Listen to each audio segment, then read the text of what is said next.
Hello and welcome to Let's Get the Skinny. Today I am so excited because we are going to get the skinny with my dear friend, Kathryn Ducey. Kathryn, thank you so much for being on the show.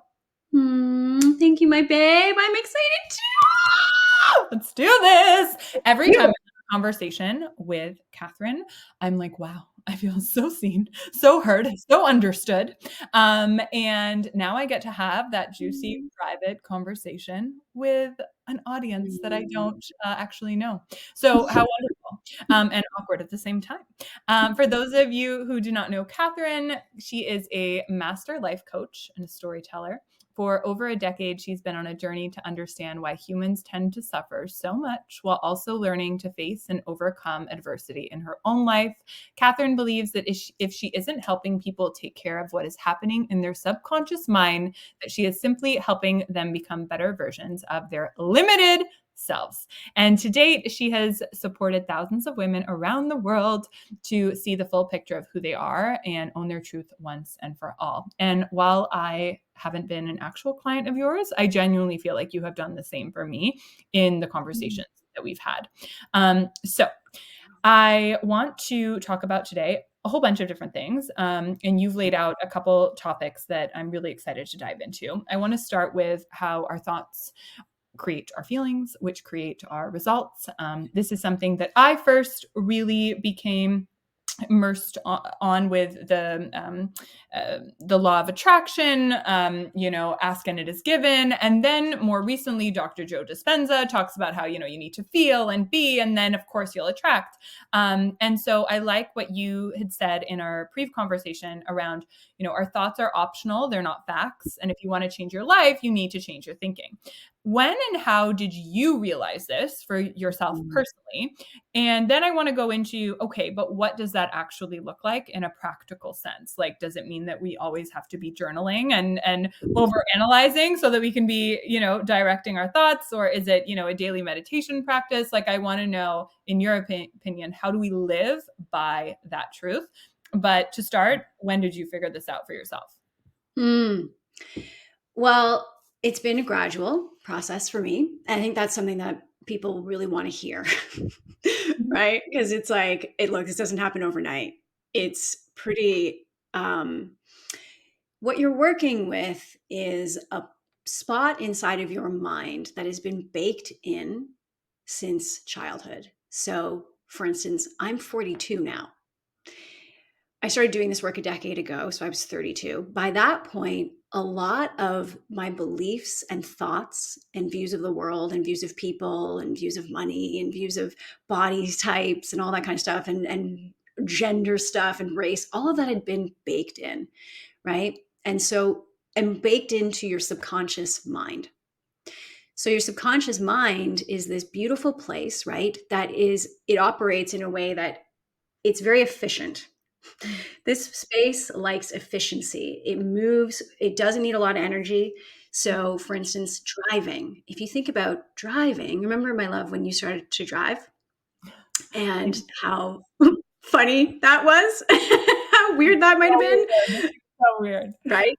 Right. Remember that left turn? It was like, whoa, I'm not sure if I'm gonna make You don't it. believe it's happening as it's happening. You're like, whoa, this is weirdly harder and yet at the same time easier than I imagined.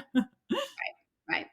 So we weren't really great at it, right? And then now, today, fast forward to today, you and I can drive. We can be, listening to the radio. We can maybe be voice noting someone. We might be able to eat a sandwich at the same time and put like Burt's Bees lip balm on. And it's like everything's great, right?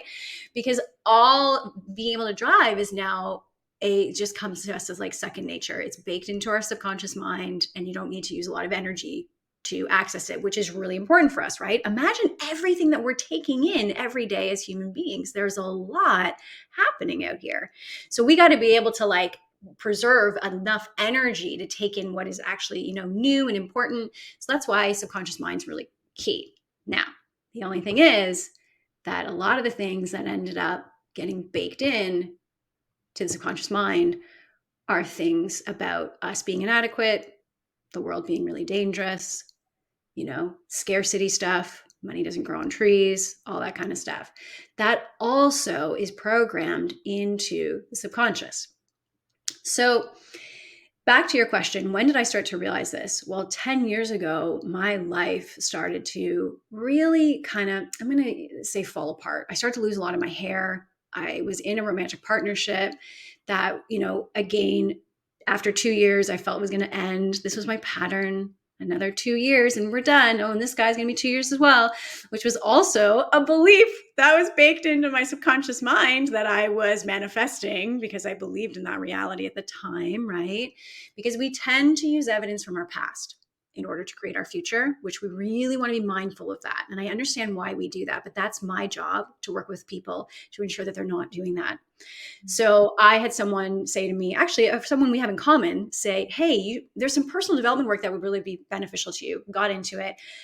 And it was then, Kiki, that they were saying things that internally, like literally, so they would say something. And then in my head, I would have a conversation with that thought. And I'd be like, that's wild. Is that real? I can remember like thinking that I could hear these conversations happening. And then they would say, can you hear the conversations in your head? And I'm like, I can hear the conversations in my head. Wow. I didn't even know that was a thing. Who's talking? It Wow. was incredible. And it was over a weekend. It was a 3-day intensive program. And I walked out of that thing and I went, holy shit. But the thing was, I still couldn't really grasp it. It took a while for me to really get that I have sentences in my mind that are thoughts that are happening throughout the day. There's 60,000 of them. Okay. 30,000 of them are negative, 30,000 of them are positive, roughly, that are completely unsupervised, that I had never seen, and that I'm learning is optional. Like, talk about cognitive dissonance. It was unbelievable. I was like, thank God I'm paying you guys a lot because, wow, I've just put my whole life in your hands. And I don't know how to relate to the world now. So, it's been a gradual process for me. You asked me when this started. It was 10 years ago. But I have to tell you guys something. I was recently in a marriage. I was married. I was married for a year to a wonderful man by the name of Chris. We were together for 2.5 years total. And I've done a lot of this work. Okay. But I had not been in a marriage before. I had not lived with a man since I was 25. And there was programming in there that I had never gotten the opportunity to look at because nothing in my external reality triggered any of it. Yeah. So there I was in this marriage, done all the work, and I was totally blown away by all of the ways that I thought our marriage should be, and the way he should be, and the way I should be, and the way this should go, and da da da da da, and was creating a lot of drama. And I had to take a step back and be like, what is happening right now? Yeah. Why is this so intense? And then I, call in some coaches and realize, wow, a whole other level of thinking and subconscious mind, a lot of thoughts that I had never seen or had to look at came up. So, isn't that And interesting? I love that you mentioned that, you can do the work and you can, peel back a layer or I don't know, or elevate to a new height. And then, but you're right, you're kind of always doing the work. I'm curious to know, like that first time where you recognized, oh my goodness, there are these conversations that are going on in my head. Did you then start having conversations in your head, for instance, in the marriage, could you notice that they were happening? Or did they blindside you again, that it's like, oh, wow, actually all of these conversations were going on in my head. And if you're talking about what this marriage should have been or whatever it is, it's like, did you kind of know that they were happening, maybe like chronically low grade in the background the whole time? Or was there a moment where you're like, oh, wait a second, I've been ignoring all of this conversation? It's a yes and a no answer. Yes, I recognize them. Mm-hmm. Some of them I didn't see right away. Yeah. And the part that is challenging for most of us at this level that I'm at and that you're at this point is we see our thoughts, but sometimes it can be tough to ask the question, but is that real? Yeah. Is that true? Mm. And if it is true, what reaction is that creating for me? Because I'm believing that. How am I reacting to that thought? Right. And if I didn't believe that thought, how could my life go? Mm. That's the tough part. Oh my goodness. Yes, that is so resonating for me. And I don't know if you also, I don't know if I want to say struggle with this because I also think that this is one of my strong suits, is I like to think positively and not in a toxic positivity way, but I do genuinely see the silver lining to things. And I totally believe that it's like we are not victims, and I could interpret something that's happening in my life and interpret it in a negative way, or I can interpret it as like, okay, well, this is a lesson or whatever it is. But sometimes I almost wonder if I'm getting in my own way because I'm just treating everything like, well, this is a lesson to be learned, or like this is the ride I have to, play out, rather than sometimes doing the hard thing and like actually being like, wait a second, this is bullshit. I'm no longer going to allow to just quote unquote teach me. And I don't really know if there's a question in there, but it really made me, it brought that up for me of like, how do you know when it's just like, are you like, how do you know when you're being curious enough, and when does it need to become like, when do you need to transition from curiosity to actually making changes? Mm. You brought up something for the very beginning, I think was probably the most potent part of that statement there. You said, I believe in positive thinking, but like I'm Mhm. not into like toxic positivity. Mhm. Like I think that's really important because some people will come into this work and they'll be like, isn't this a little weird though? Because what you're asking me to do is you're telling me that me wanting to be skinny is totally okay. How dare I? How dare you? Okay. Because according to society. And so, what I always say to my clients is look, if whatever you're believing makes you feel good, believe it. Mm. That's totally great. That's okay. If you want to believe that it's okay to be skinny and you feel fucking good believing it, go for it, girlfriend. And don't you make any apologies for it. Yeah. Right? So Amen. it is always about, and you talked about Joe Dispenza, right? So Joe and I are very aligned in our thinking and in our teachings that it is about feeling. Yeah. So the reason that we care about our thoughts is because our thoughts create our emotions. They create the sensations in our body. They create the vibrations in our body. And how we relate to the world is through feeling, Mm. right? So if someone wants to believe a positive thought and they feel good doing it, great. Now, here's the trick. If I say to you, honey, it's okay to want to be skinny, I want you to take on that belief, I want you to try it on. Mhm. That person gets to meditate on that, right? And really feel into that. I want you to pause. I want you to imagine, that you skinny, see how that feels for you. Okay. Now that person might say to me, I don't believe it. Mm. And I say, okay, great. Because we can't actually shift from a negative thought to a positive thought if we don't believe it. Now, Yeah. that is a really important piece to this puzzle. Mm. Don't work with anybody who's like Captain Positivity. Like, I'm not super into affirmations. Yeah. I think they're helpful, but I think they have to be done in conjunction with other things, right? Other modalities. Yeah. It's not enough to just look in the mirror and be like, I'm a skinny bitch. Woo! Like, if you don't believe it, it's not going to work. Okay. Totally.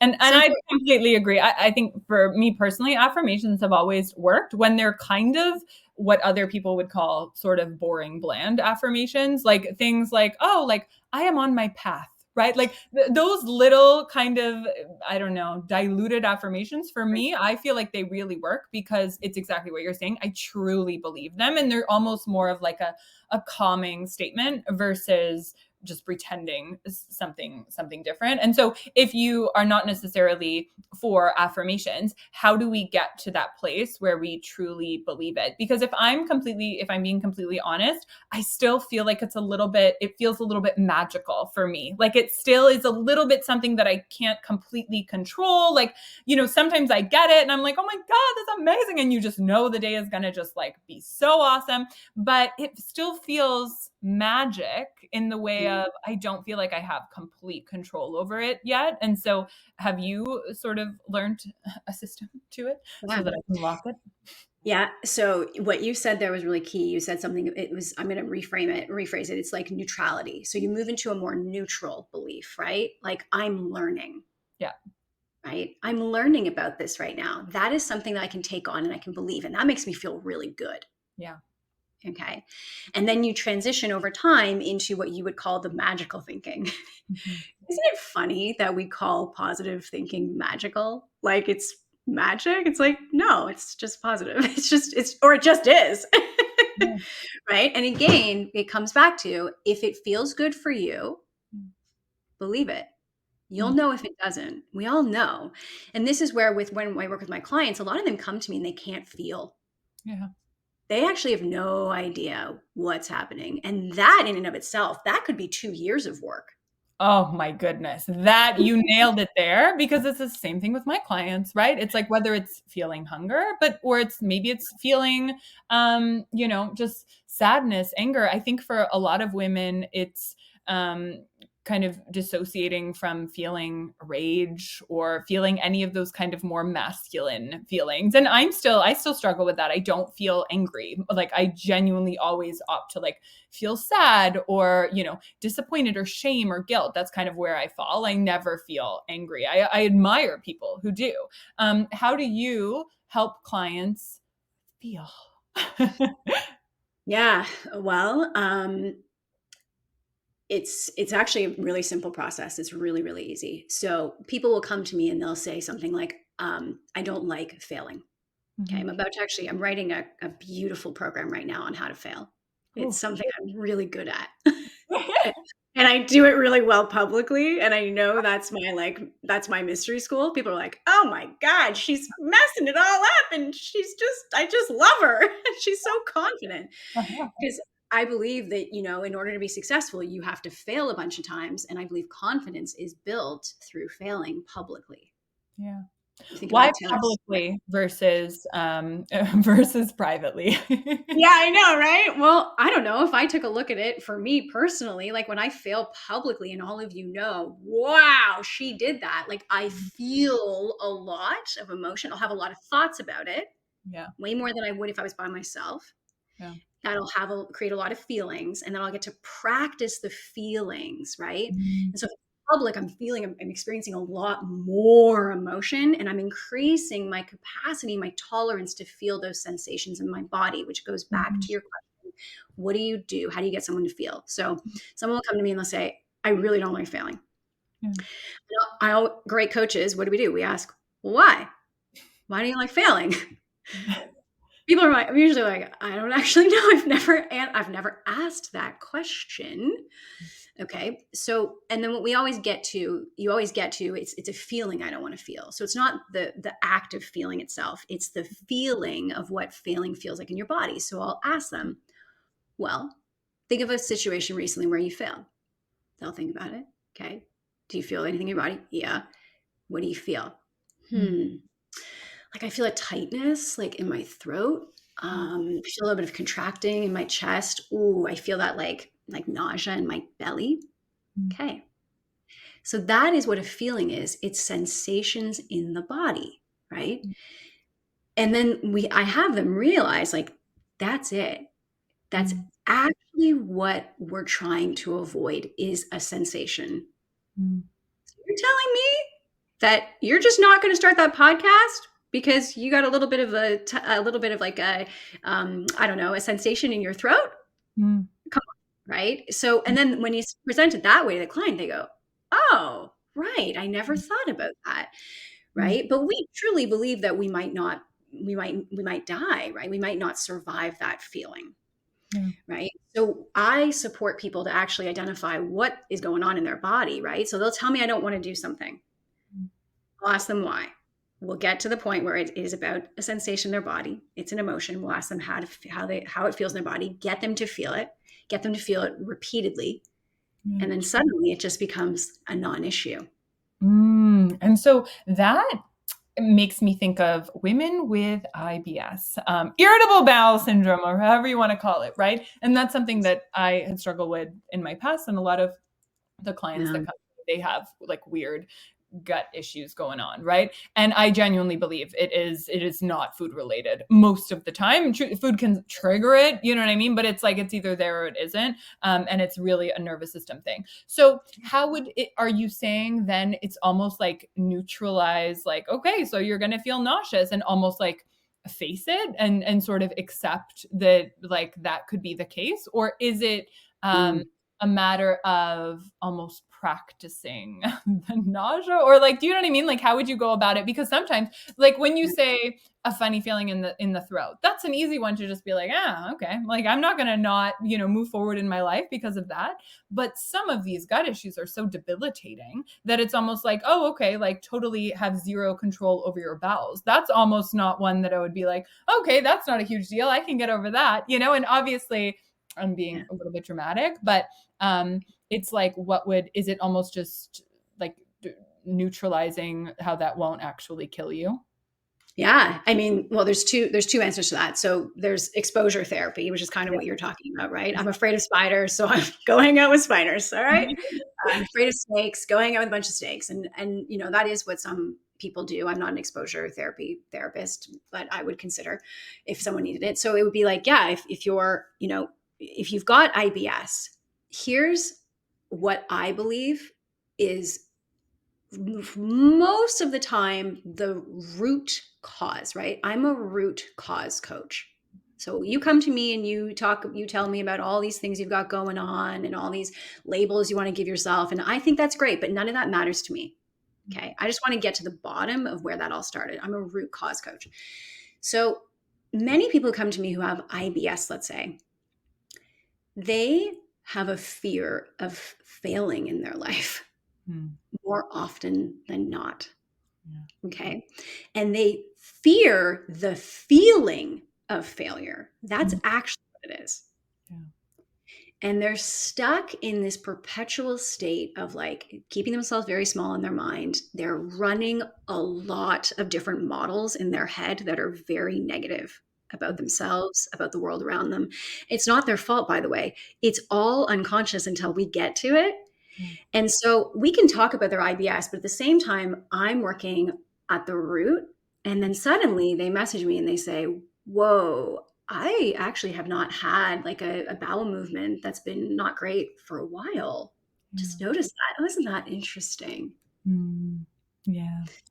Right. So we get to the root cause. And for most human beings, it's some genre of I'm not lovable, Mhm. right? I'm not enough, and there's something wrong with me. Mm, And the thing about this stuff is that, by the way, and people don't want to hear this, but this is true. So many of you come to me and you want to fight me on your inadequacies. You're like, no, no, no, but I swear to God, I am the worst person in the world. Like, you won't even believe it. And I'm like, tell me all about it, Karen. Okay. And I have a lot of like I love people and I love a lot of compassion for them. And I see what's happening and I let Karen go off. And then I remind Karen that the past actually isn't even here, mm, and neither is the future. What's here in this now moment is what exists between your two ears. And that is what you keep telling yourself yeah. about something that's not even happening anymore. That, Yeah. by the way, you made it mean something that it didn't. So you're also responsible for that. Now, I get you were a kid. Let me tell you, I had a really traumatic childhood. So at this point, when people are like, but I had a really traumatic childhood, I'm like, I got to tell you something. There was a lot of neglect, a lot of abuse. There was a lot that went on. And I've been able to actually look back at that. And I'm not special, Yeah. like by any means. I'm a very wonderful, very loving, very caring, very sensitive woman. Mm, Okay. Who's experienced a lot of hurt. And I'm able to look back and take responsibility for what I made that stuff mean and actually see my parents as really, really good people. yeah. Okay. Right. Yeah. And I want to touch on what you're talking about, that no one else can hurt our feelings. You had written this to me a week ago, and it's so interesting because I'm reading a book right now, and it came up where she was talking about working with another coach and essentially saying the same thing. Like, only we can hurt our own feelings by thinking thoughts that create those feelings in our body, right? Right. And so can you talk a little bit about this concept of emotional adulthood versus emotional immaturity, because I think that is so freeing to remind yourself that it's like, nope, like they're not hurting my feelings. Like I can choose to let them hurt my feelings, or I can choose to not. Right. Right. And I love that, this is such an obvious thing to me, but it wasn't. Okay. So if anybody's listening to anything we're saying right now, I want you to hear me. It's okay that this isn't obvious, and you are not an asshole for the way you're living your life right now. Okay. We just don't talk about this stuff. So I don't want you beating yourself up and being like, oh my God, I thought that people were hurting my feelings. Like, and they're not. Wow. Okay. It's not your fault. But now you're getting like, you're starting to like clue in. Okay. So, just like you said, my love, your thoughts create your feelings. So, people don't jump into our bodies and create feelings for us. Okay. So, but the thing is, we were raised to believe this. So, you were at school and the teacher calls your mom and says, little Kiki hurt Jimmy's feelings. Or like, mom is like, honey, don't hurt mommy's feelings. Right. So, we all learned that we hurt each other's feelings. And now I think that's a totally misleading principle, and it's really kind of messed us up because nobody can physically jump in your body and create a feeling in your body. You have a thought about something they've said or not said, did or didn't do, that's created the feeling in your own body. All right.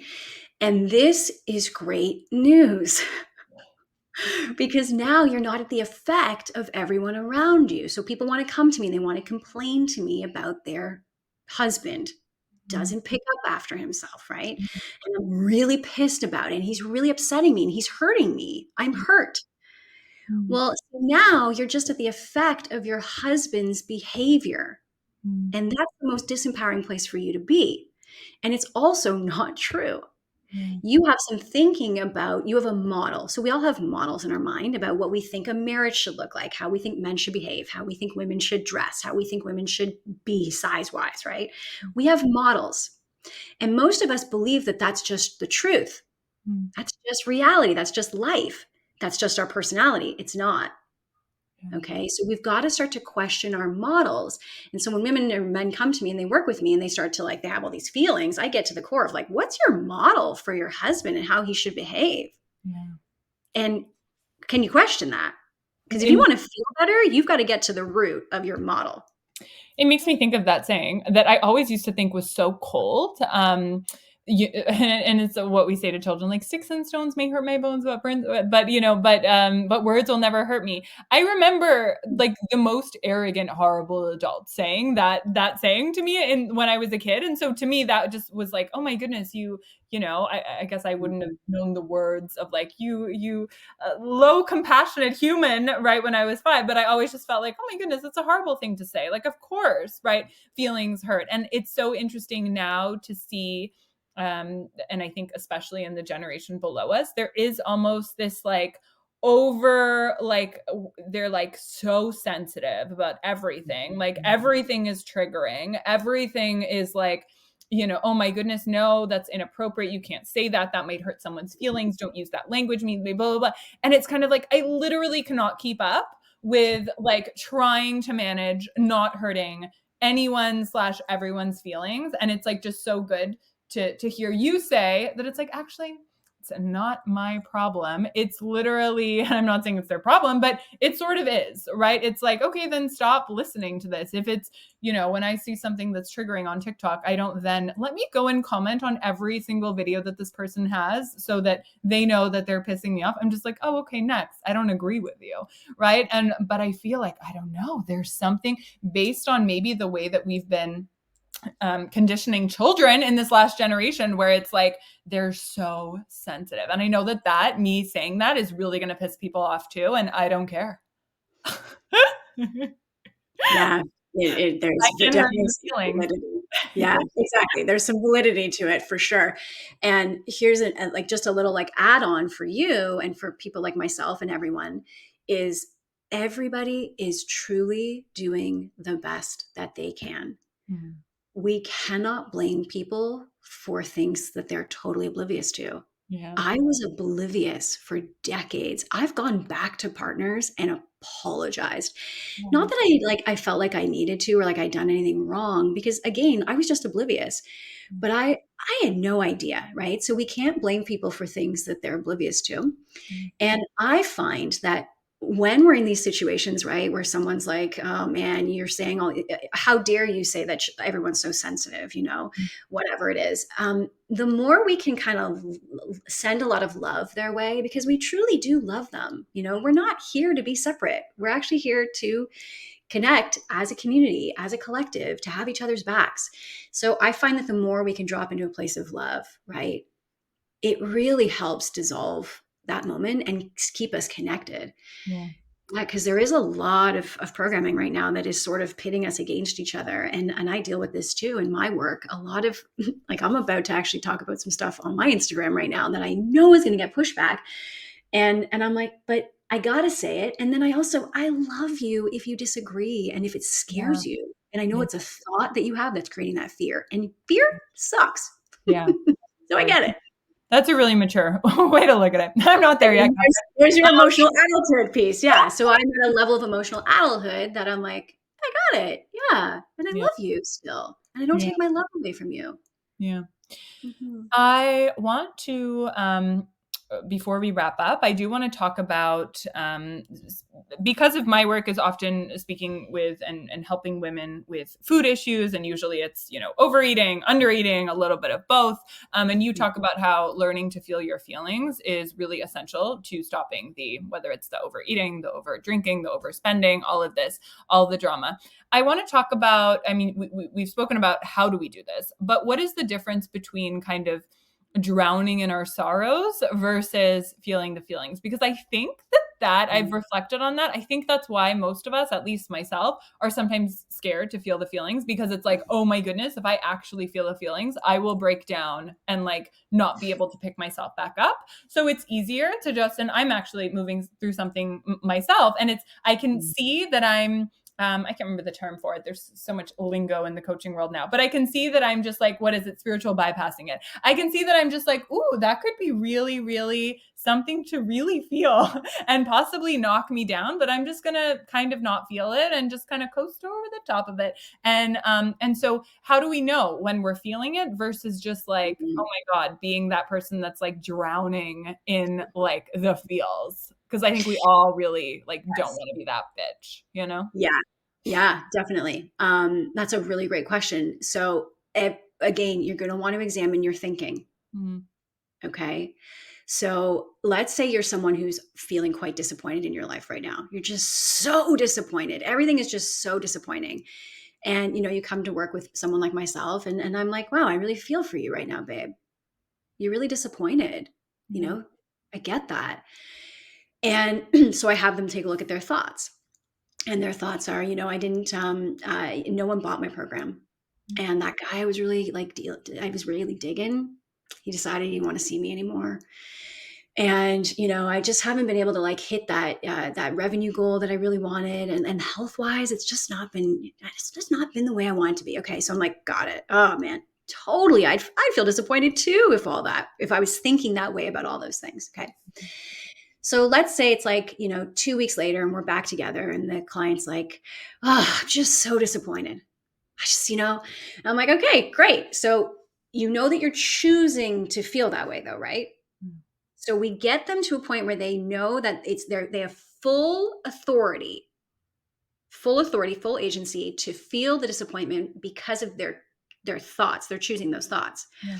So I get people to start saying that I'm choosing to feel disappointed right now because of Mm, choosing these thoughts. And I'm like, great. So that when they come back to me 2 weeks later, right, and we're month 2 now working together, and they're like, I notice that I'm choosing to still feel disappointed because of the thoughts I'm choosing to have. And I'm like, that's amazing, babe. Good work. wow. Would you like to choose to feel another feeling by choosing to have a different thought? Yeah. And they Oh might my say God, no. I love that. That reminds me of, even with intuitive eating, having this idea of, I think it's Aggie Lau that talks about preferences. It's not that you don't want those foods or that those foods are, oh my goodness, like those foods Mm, are unhealthy and I don't want them or I can't have them. It's like I would prefer not, right? And it puts you back in the driver's seat, right? And I love that of just like, oh, you know what? I'm choosing to feel really shitty about this, because it makes it so clear that it's like, and I could also choose to feel, and sometimes you need to choose to feel shitty about it, right? And sometimes you need to choose to be like, I'm just gonna have these chips even though I'm not hungry, and I'm gonna choose to sit here on my couch and eat them, right? And it's like, sure, okay, go for it. Like, make that intentional choice and you're good, right? But then if you continue to choose that, then, you know, again, there are no victims. Honestly, I could talk to you forever about everything. I really like, there's a part of me that I'm like, I wish we weren't recording so I could actually give you the tea on all my personal details. But I won't. Not here, not You? We got um, time. Yeah. for those that are listening and that really want to dive more into this work, I definitely want to talk about where we can find you. But what's one little piece of advice that you can suggest that people start today or tonight, or, you know, whether it's like a little tiny prompt that they journal on, or a thought that they meditate on? What would you like to leave the audience with today before we go into where everyone can find and stalk you? Um, the first thing that came to mind, so this must be it, is that true? Mm, I Is it true? So good.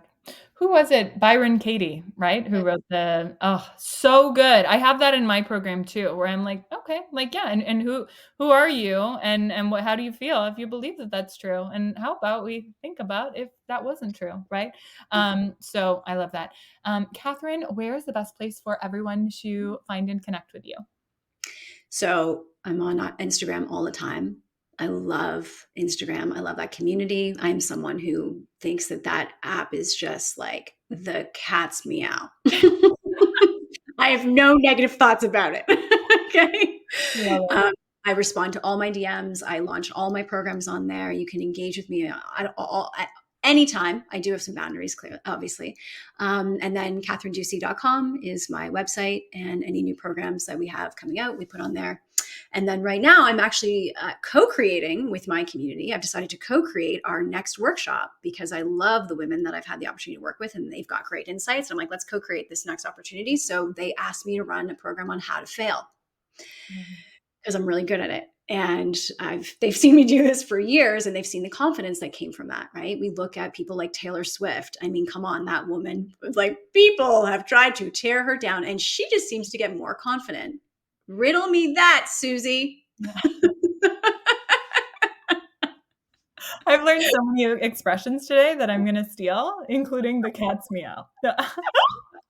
All right. So I understand the science behind Taylor Swift, if you want the Swifty science. Wow. Okay. Okay. She's not that patented. I'm going to write that into my fucking next story. Swifty science. Come to see Kathryn. And so I've got this beautiful new workshop we're going to do, and I'm going to blow the doors off the place for people, and it's going to free them up. And this is great for moms. It's great for wives. It's great for sisters, daughters, entrepreneurs, because all of us have these beautiful dreams and desires and big things we want to do. It could be a podcast, or write a book, or start a business, or quit that job, or go out with that guy, or have that second kid. But there tends to be a fear of failure, right? And when you ask people, why don't they want to fail? They're not really sure. And then they don't know what to do once they know. So I've got the insight to how to do it, right? And do it where you actually feel a lot of ease and a lot of pleasure while you're going through it, my friend. And you build incredible amounts of confidence. And it's actually really simple. It is wonderful to fail. I mean, when I think about all the times I failed, I mean, obviously there hasn't been that many. So I'm just kidding. But yeah, it's true. You do. You just feel so great because there is that you know, that element of, again, exposure therapy of like, oh wow, I didn't die, right? I think I've definitely experienced that with relationships and, you know, like rejection and things like that. It's like, oh, wait a second, I can pick up the pieces and still be okay. So this was so fun. Thank you so much, Katherine. I will chat with you again soon, my darling. Thank you, Kiki. Thank you, everyone.